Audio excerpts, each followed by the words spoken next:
Microsoft ওয়ার্ডে দিনের পর দিন কাজ করছেন। আপনি কি এই রুলারের কাজগুলো জানেন?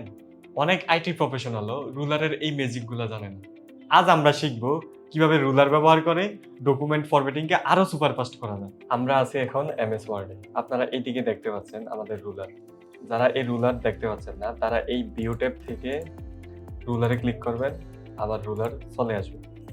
আসেন যে আমরা রুলারের সাথে পরিচিত হই। রুলারে দেখেন একদম এই ত্রিভুজের মতো উপরের আইকনটা, এটাকে বলা হয় ফার্স্ট লাইন ইনডেন্ট।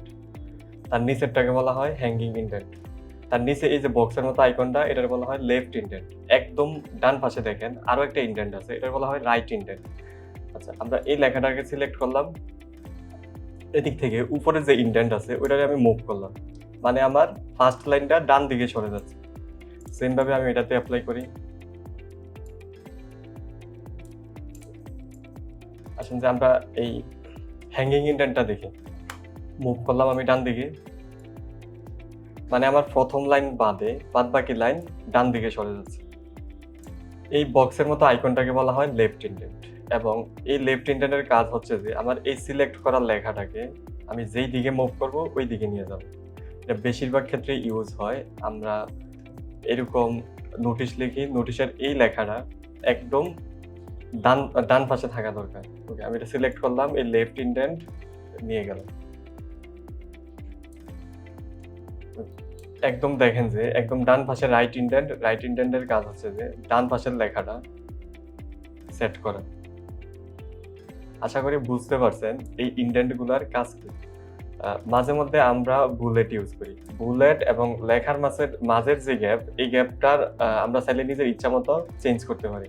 লেখা সিলেক্ট করলাম, দেখেন যে এই একটা ইনডেন্ট, এই আরেকটা ইনডেন্ট। এগুলো জাস্ট বাড়াইবেন এন্ড কমাইবেন, তাইলেই হবে। রুলারের এছাড়াও রুলারের মাধ্যমে আমরা পেজের মার্জিন বাড়াইতে পারি। এই মার্জিনের এই স্কেল বরাবর কার্সরটা, মাউস পয়েন্টারটা নিয়ে আসবেন। এইদিকে একটা ইন্ডিকেটর আসবে। ওকে, আসবেন। চাপ দিয়ে ধরবেন, বাম দিকে নিলে বাম দিকে, ডানে গেলে ডানে। এটা মাপটা বোঝার জন্য কিবোর্ড থেকে অল্টার প্রেস করবেন। নিজের ইচ্ছা অনুযায়ী সেট আপ করে দিবেন। সেম ভাবে ডান দিকে,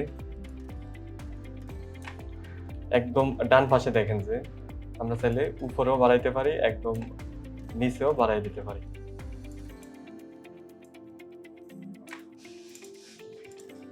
রুলারের এছাড়াও আরো কিছু কাজ আছে। আমরা মাঝে মধ্যে ট্যাব সেটআপ করি। আমরা জানি ট্যাব দিলে একটা নির্দিষ্ট দূরে যায়। বাট এটাকে নিজে কন্ট্রোলে আনার জন্য আমরা এই কাজটা করতে পারি। আমি নিউ একটা ডকুমেন্ট নিলাম, এদিকে আগে থেকে ট্যাবটা সেটআপ করে রাখি। ধরা যাক আমি এইদিকে লিখলাম নেই।